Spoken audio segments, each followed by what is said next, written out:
Welcome to Star Biosis, the podcast where we delve into the fascinating lives of Hollywood's most iconic stars.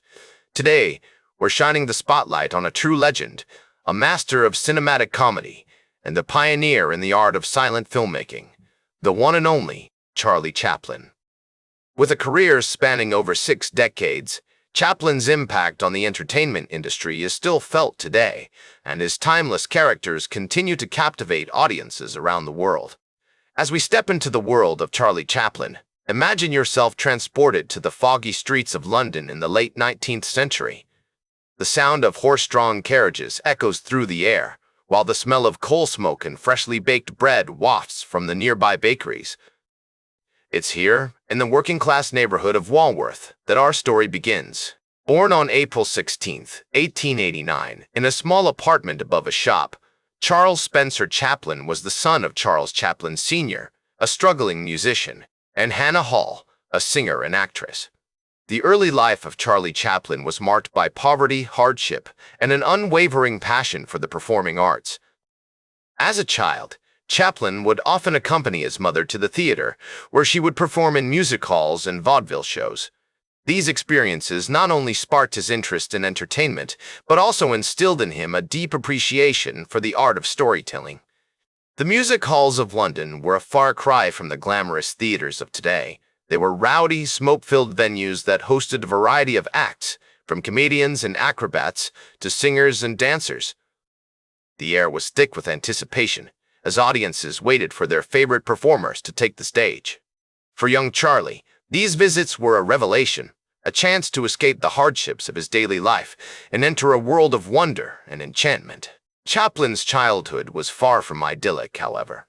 His father's struggles with addiction and his parents' tumultuous relationship led to periods of abandonment and neglect. At the tender age of 7, Chaplin was sent to live in a workhouse, a stark and unforgiving institution that housed impoverished children.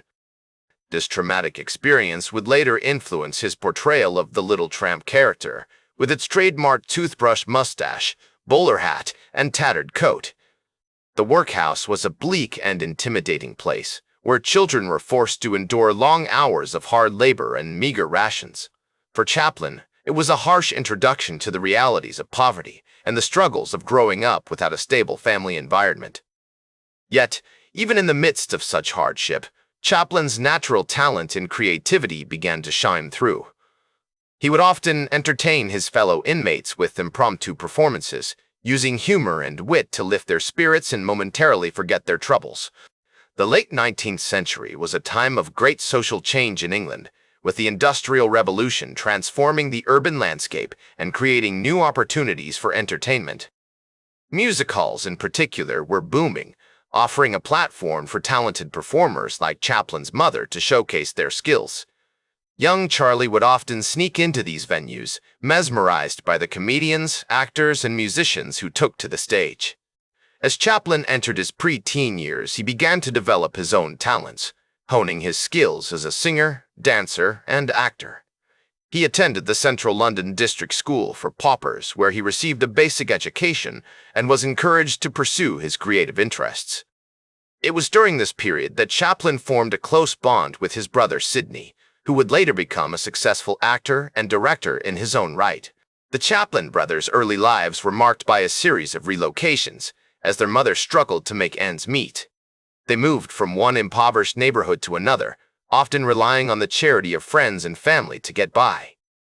Despite these challenges, Hannah Hall remained determined to provide her sons with a better life, and she encouraged their love of performance, recognizing the potential for it to become a means of escape from their difficult circumstances. As Charlie Chaplin approached his teenage years, he began to take on small roles in local theater productions, developing his craft and building a reputation as a talented young performer. His big break came when he joined the 8 Lancashire Lads, a clod dancing troupe that toured music halls throughout England. This experience not only helped Chaplin refine his dancing skills, but also introduced him to the harsh realities of life on the road, where performers often faced grueling schedules and meager pay. The turn of the 20th century marked a significant turning point in Chaplin's early life, as he transitioned from a struggling young performer to a confident and ambitious artist.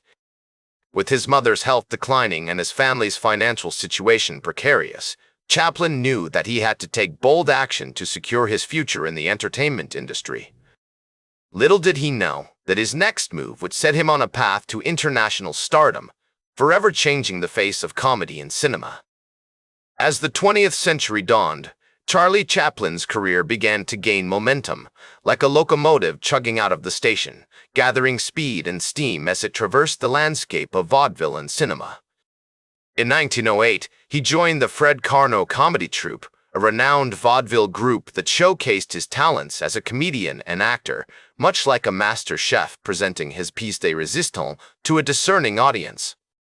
During this period, Chaplin developed his signature Little Tramp character, which would become an iconic figure in the world of cinema, a symbol of both the pathos and humor of the human condition. As he honed his craft with the Fred Carnot troupe, Chaplin's performances were marked by a unique blend of physical comedy, satire, and social commentary.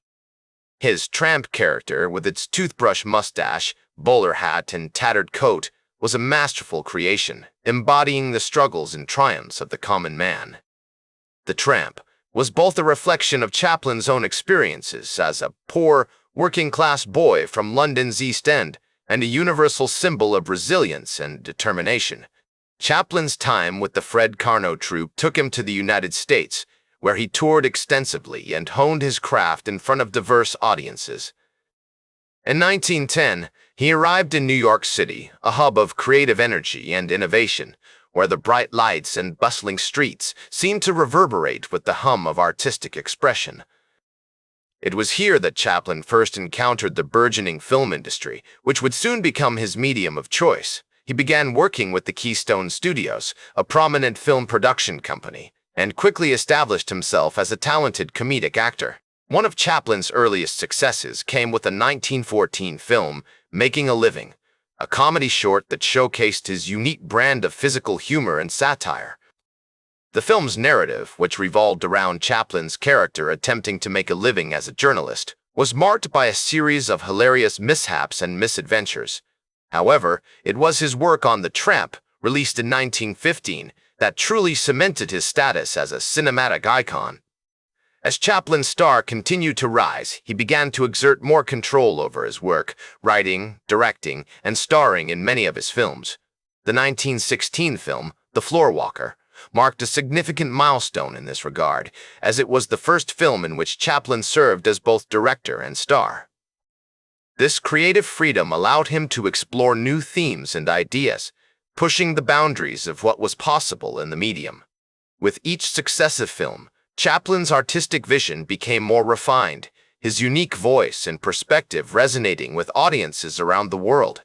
Chaplin's relationships with his contemporaries were also an important aspect of his career during this period. He befriended other notable figures, such as Harold Lloyd and Buster Keaton, with whom he shared a passion for comedy and innovation.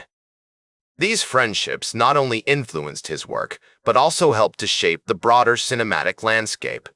The trio would often engage in lively discussions about film theory, sharing ideas and techniques that would help to elevate the art form. The 1918 film A Dog's Life marked another significant achievement in Chaplin's career, as it showcased his ability to craft compelling narratives that balanced humor and pathos. The film's poignant portrayal of the bond between a man and his dog resonated deeply with audiences, who were moved by the tender moments and comedic misunderstandings that punctuated the narrative. As the 1920s dawned, Chaplin continued to push the boundaries of his craft, experimenting with new techniques and themes. The 1921 film The Kid was a landmark achievement in this regard, featuring a more dramatic and emotionally resonant performance from Chaplin. The film's portrayal of the struggles faced by marginalized communities, such as orphans and immigrants, added depth and complexity to Chaplin's narrative, cementing his reputation as a master filmmaker. Chaplin's subsequent films, including The Gold Rush, 1925, and The Circus, 1928, further solidified his reputation as a pioneering figure in the world of cinema. These works, which featured complex narratives and innovative filmmaking techniques, were marked by a sense of wonder and enchantment, as if Chaplin had unlocked the secrets of the medium, and was now sharing them with the world. With each successive film, Chaplin's artistic vision became more refined, his unique voice and perspective resonating with audiences around the world. Throughout this period, Chaplin's commitment to social commentary and activism remained unwavering. His films often tackled pressing issues such as poverty, inequality, and social justice, using humor and satire to highlight the absurdities and injustices of modern life.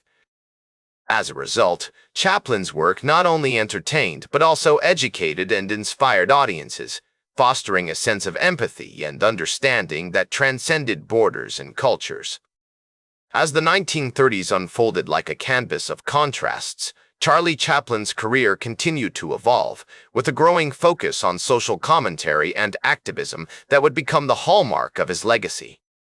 His 1936 film, Modern Times, was a scathing critique of industrialization and the dehumanizing effects of technological progress, its stark black-and-white visuals and poignant silence speaking volumes about the plight of the working class.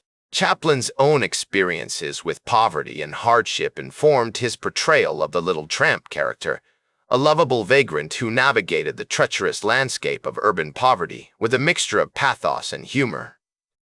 As he navigated the complexities of adulthood, Chaplin's commitment to social justice only deepened, fueled by his outrage at the injustices he saw around him and his determination to use his platform to raise awareness and spark change.